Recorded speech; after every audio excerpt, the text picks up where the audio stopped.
Hai, halo, selamat datang di Financial Clinic dari QM Financial. Di sini kita akan ngobrolin soal tip dan trik keuangan yang seru because finance should be fun and practical. Mau bahas apa di episode kali ini? Apa kabar para pemilik bisnis? Pandemi COVID-19 yang sedang terjadi sekarang tak pelak membawa berbagai dampak untuk seluruh dunia. Salah satu yang paling telak mendapatkan imbas adalah para pemilik bisnis. Apa kabar bisnismu saat ini? Terkait kondisi ini, ada beberapa hal yang memang harus dilakukan demi penyesuaian bisnis agar setidaknya napas bisnis menjadi lebih panjang. Syukur-syukur bisa bertahan di masa pandemi ini. Apa saja? Nah, kita bahas yuk di episode kali ini. Yang pertama, ubah dulu mindset kita. Siapa sih yang merencanakan untuk gagal dalam berbisnis? Gak ada. Tetapi gagal dalam berbisnis itu biasa. Terus, kenapa kalau bisnisnya rugi? Kalau bisnisnya gagal? Kalau sampai tutup? Mindset itu seharusnya sudah menjadi bagian dari bisnis kita sejak awal. Ya, bisnis gagal itu biasa, apalagi di masa pandemi seperti ini. You are not alone, dan yang lebih penting, harus segera bangkit dan mencari solusi. Kondisi sedang sulit sehingga kita harus memastikan bahwa karyawan juga memahami mengenai hal ini. So, segera lakukan koordinasi dengan semua orang dan beri penjelasan mengenai apa yang terjadi. Harus work from home? No problem, jika memang bisnisnya bisa dibawa ke rumah. Lakukan penyesuaian operasional di sana-sini seperti memastikan bahwa setiap divisi bisa dijalankan dengan normal secara daring, bagaimana harus memastikan setiap orang lancar dalam menyelesaikan tugas masing-masing, hingga memastikan kuota internet karyawan cukup untuk melaksanakan tugas online. Pastikan perusahaan memiliki jalur komunikasi khusus yang bisa diakses oleh setiap karyawan sehingga memudahkan komunikasi dan koordinasi setiap harinya. Untuk bisnis yang tidak bisa dioperasikan dari rumah, segera lakukan koordinasi dan penyesuaian agar tetap bisa berjalan semaksimal mungkin dengan tetap mengindahkan prosedur keamanan dan keselamatan karyawan. Ikuti anjuran dan protokol yang sudah disosialisasikan oleh pemerintah.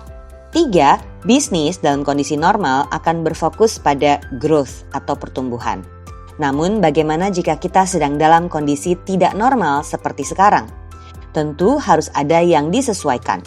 Fokus kita sudah bukan lagi pada growth, tapi bagaimana caranya bertahan. Apa yang bisa dihemat, apa yang bisa dikurangi, apa yang bisa disesuaikan. Mari cek dulu kondisi bisnis kita yang sebenar-benarnya. Apa kabar omset? Apakah perusahaan memiliki dana darurat yang cukup?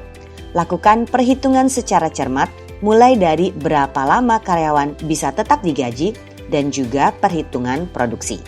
Berikutnya, pemilik bisnis harus mempertimbangkan berbagai kebijakan terkait strategi bisnis. Pertama, mungkinkah bisnis yang selama ini dilakukan bisa dikonversi ke ranah online? Misalnya, untuk bisnis kuliner, bagaimana caranya agar pelanggan bisa memesan makanan melalui aplikasi online dengan layanan antar? Temukan channel-channel online baru untuk membantu promosi. Selain itu, pertimbangkan pula apakah bisa mengembangkan produk baru yang mungkin dibutuhkan oleh pasar sekarang ini. Misalnya, bisnis garment yang sekarang mulai memproduksi APD. Yang terakhir, tetap kelola servis untuk pelanggan. Pastikan komunikasi tetap terjalin dengan baik agar mereka tidak sampai melupakan kita hingga pada masa pandemi virus corona ini berakhir. Yang terakhir, pastikan keuangan pribadi dan bisnis sama-sama sehat dan kuat. Untuk keuangan pribadi, cek dulu apakah sudah sesuai dengan masing-masing persentase yang ideal. Untuk masa krisis seperti ini, kita boleh kok menyesuaikan dulu presentasi ideal ini dengan kondisi yang ada. Misalnya, turunkan persentase lifestyle dan investasi, perbanyak pos rutinnya. Untuk keuangan bisnis, cek variable cost yang terdiri atas ongkos untuk bahan baku produksi, upah, jasa pengiriman, hingga biaya pengemasan.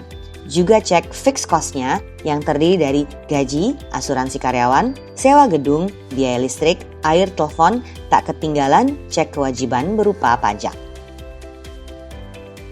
Itu dia beberapa hal yang bisa dilakukan oleh pemilik bisnis dalam menyikapi bisnis di masa krisis. Sungguh masa-masa yang sulit ya, tapi sebaiknya jangan hanya menunggu. Segera lakukan sesuatu, setidaknya bersiaplah untuk ekonomi yang akan menggeliat lagi. Hang in there, semoga pandemi ini segera berlalu. Sekian dulu episode kali ini, sampai ketemu di video Financial Clinic selanjutnya yang lebih seru lagi. Because finance should be fun and practical.